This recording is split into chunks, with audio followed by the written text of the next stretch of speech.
Sullivan, community producer for Cape Ann TV. And with me today is best-selling author Mark Kurlansky. We're going to talk to him about his new book, The Last Fishtail. Hi Mark, welcome to Gloucester. Thank you. Though you're not exactly a stranger, are you? No. When did you first start coming to Gloucester? I don't even remember really, because part of my family, my father was from Boston, and I always had a lot of relatives in this area. And I don't know, I guess I first came here as a kid sometime. Mark, you've written an enormously diverse set of work. Salt, Cod, 1968, Nonviolence, The Big Oyster, Basque, and then a fiction, The White Man in the Tree. And you're a food critic as well, is that right? Well, I'm not really a food critic. I read about food history. I'm very interested in food as a way of examining society and kind of as an artifact. I think you learn a lot by looking at recipes and what people eat. But I don't review restaurants or anything like that. It would just ruin dinner, you know. Well, your new book, The Last Fishtail, is subtitled The Fate of the Atlantic and Survival of Gloucester, America's oldest fishing port and most original town. That's quite a subtitle. Why this book about Gloucester, and why now?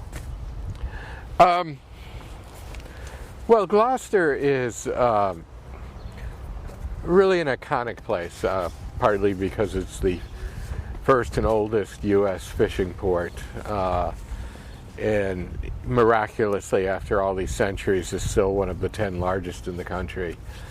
And I wanted to look at the culture of commercial fishing and to help people to better understand what was going on, because I feel that people don't understand it at all. And it seemed there was no better way of doing that than to look at Gloucester, whose history for 4 centuries has always been about commercial fishing. Everything about Gloucester has been about commercial fishing. I mean, it's why the people who are here came here, and it shaped the character of the town and the character of the community, and it's why artists came here, why writers came here. Everything in Gloucester really is about commercial fishing. I really enjoyed your new book, but I'll have to admit I have a hard time telling my friends what it's about. What do you say when people say, "What's this book about?" Well, I think I've invented a word, sociodiversity. You know, biologists, and especially marine biologists, talk a lot these days about biodiversity. The concern that species are disappearing at an alarming rate, and that the system of nature depends on a very wide variety of species, and that without this variety, biodiversity, you cannot have a well-functioning ecosystem. I think that the same thing can be said about society. I think that you need a wide variety of cultures and ways of life. And if you don't have that variety, you don't have a well-functioning civilization. And as with biological species, we're living in a time when ways of life and culture are disappearing at an alarming rate. Languages are vanishing. U.S. Agricultural Department says 200,000 family farms go under every year.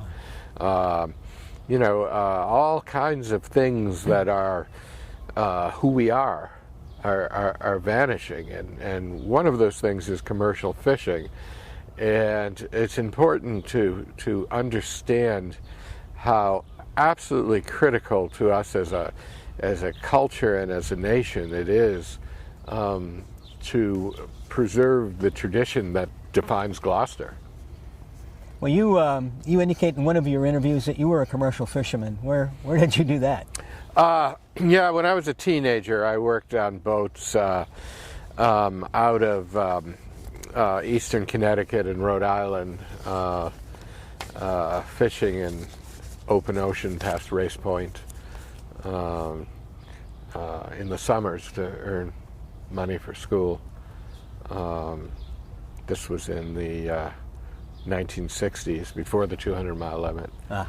And I used to just go to the coast and go from port to port and ask who needed a hand. I was a fairly large, strong teenager, and you know, I was good for hauling heavy things. And you know, you could never do that now. The work just isn't there. And actually, most of the ports that I used to go to aren't fishing ports anymore, which is one of the points of my book. You know, I mean, so many of the fishing ports of New England that I have known in my lifetime, I'm not that old, you know, have vanished. And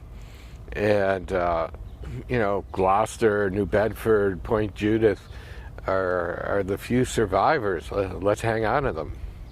Well, as you point out, most of these indigenous populations have vanished. Do you really think there is hope that the fishermen will survive? Yeah, I mean, there's always hope. No, I think it is certainly it's certainly possible. It is possible to do sustainable fishing. We know this. It's a question of political will, and to a certain extent, political will is connected with economic will.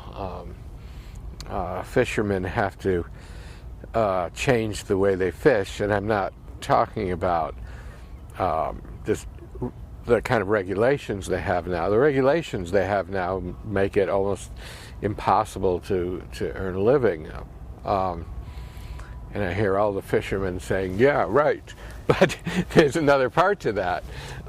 If you want to get out of those regulations, you have to fish in another way, in a sustainable way. And that requires it requires money. It requires financial assistance. I think that fishermen have to stop bottom dragging. It's too destructive, and it's too hard to regulate. It has such a tremendous capacity for catching fish that you have to put in all these draconian regulations in order to make it sustainable, and the result is that the fisherman isn't sustainable, you know, fishing 40 days a year or something.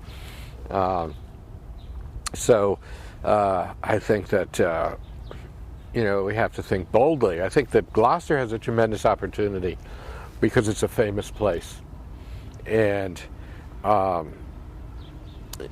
famous places can be brand names, you know, and Gloucester could do all sorts of very sustainable types of harpoon, hook and line fishing, and land very high quality fish, and demand very high prices for them, and call them, you know, Gloucester fish, Gloucester haddock, Gloucester cod, right? Gloucester. Right. All right. Well, you make the point that there's a culture in Gloucester, you know, that was formed around fishing. Even if we had sustainable fishing, do you think the economic engine that used to be fishing in the old days, with everybody in town working in the fishing, that's not going to come back? Will that still allow the culture to survive if we don't have that economic engine? Well, I think that what won't come back is, you know, Gloucester was famously an island, and it was an extremely self-sufficient fishery in which, you know, it wasn't just that people here were fishing, but, you know, there was a mini New York garment district here of Lower East Side garment Jews who came here and made clothing for fishermen, and, you know, people who made nets, and people who built ships, and you know, these kinds of manufacturing, of local manufacturing, aren't viable in today's global economy. So that's what you can. I think there is a chance of bringing back the fishing, but I don't think you can bring back this whole ancillary variety of industries that glue from fish skin and all these things that were Gloucester. That isn't going to happen. So I think the reality is that it can't be this single-pronged economy. So most economists agree that monoculture, single-pronged economies aren't a good idea anyway. The question is, what else are you going to do?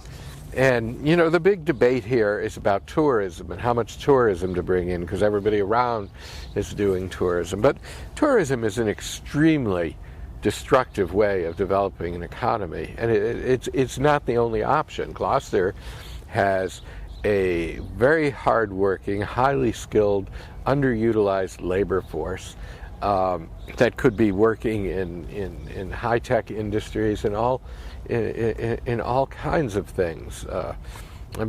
Fishermen are tremendously resourceful people who historically have just picked up whatever you threw. They came up with all this equipment. They learned it. They came up with electronic equipment. They learned it. They can learn anything. They're a great resource. They're a great workforce. And I think that all kinds of modern, contemporary, high-tech things could be brought here to develop the economy. People always talk like, we have to either, turn into a kind of phony New England land tourist place or fish, but there are other options. The idea that Gloucester would no longer be an island, we still have the concept here that there were people who never crossed the bridge. Yeah, it's an interesting thing, this whole island business, because it always was true and not true, and it's still true and not true. It doesn't take a lot to leave the island, and it never did. Even before 128 and the Andrew Pyatt Bridge, it wasn't really that hard to take the Cut Bridge, and but still, even now with the two bridges, I always feel like I'm leaving the island and going to Massachusetts, and I always feel like I've come home after I get across that bridge. I don't know how people in West Gloucester feel. Yeah, they probably feel disenfranchised. Right. In the book, you describe the difference between a fish story and a Gloucester story. You want to kind of tell us that difference? Yeah. God, you hear Gloucester stories all the time. A fish tale is a story that is exaggerated to sound better. I went out last weekend striper fishing with my 8-year-old daughter, and she caught 6 stripers, which was pretty good because I only caught 1. But she told everybody she caught 12. That's a fish tale. Right. A Gloucester story is always ends badly. One of the first things that Gloucester became famous for was the shipwreck in which Thatcher lost his family, and the island became called Thatcher Island. And Gloucester stories have always been like that. I'm working on a biography of Clarence Birdseye, and I put an ad in today's Gloucester Times for anybody to call me who had any stories about Clarence Birdseye. And this guy called me, and he said that he had been working for this plant that was freezing salt water, and they had asked for advice from Clarence Birdseye. He never met Birdseye or anything. That was his only connection to Birdseye. And then he went on to point out that the factory recently burned down. That's a Gloucester story. Okay, got it. Well, you've done an amazing job on, getting the history right, because my wife was brought up here, and all her life she kept telling me Tragabazanda is the Indian name for beautiful island. That's Gloucester's Indian name. No. It's the name of John Smith's, this woman he was involved with in Turkey. It's unfortunate that in the 17th century they were so delicate about explaining these things that you have to figure it out between the lines. But he was fighting in Turkey, and he was taken prisoner by this apparently beautiful woman. And John Smith's life was full of Pocahontases. He found Pocahontases wherever he went, and she saved him, and she wanted to marry him, but then she sent him off to her brother, who he may have killed, and he escaped and went back to Western Europe. Never married the beautiful Trebizonda, but apparently always thought fondly of her because that was his name for this peninsula. Charles, Prince Charles at the time, later Charles I, didn't really think much of naming it after his Turkish girlfriend. Hence Cape Ann. He thought he would name it after, the Queen. Well, again, the diversity of this book is amazing. You've got some recipes in there. Is one of those your favorite, or you've actually tried all of these? No, I haven't tried all of them. I include recipes in books as artifacts. I choose them for the things they tell you about a society, about or the way that they're written, something interesting about the ingredients, their historical significance. I don't choose them because they will make something great to eat. Some of them will, some of them won't. I think some of the recipes are pretty good. I would love to try the linguiça recipe, but I don't happen to have a smokehouse.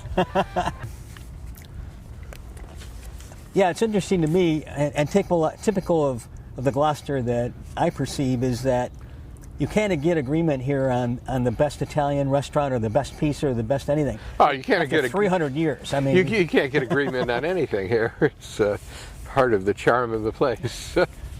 But it's the food in Gloucester reflects its history, as it does everywhere, and the food of Gloucester is old New England, but it's also Sicilian and Azorean and lots of different things. Well, I also noticed that you did artwork in this book. Is that a departure for you? Or No, it's actually the 7th book I've illustrated. Oh, okay. I illustrate a lot of my books. Well, you point out that there's some pretty good artwork hanging in houses in Gloucester. Does that mean we have good taste here, or?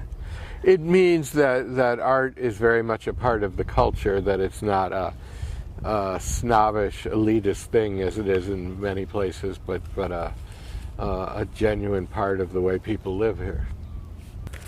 In another interview, you said you usually write 10 hours a day.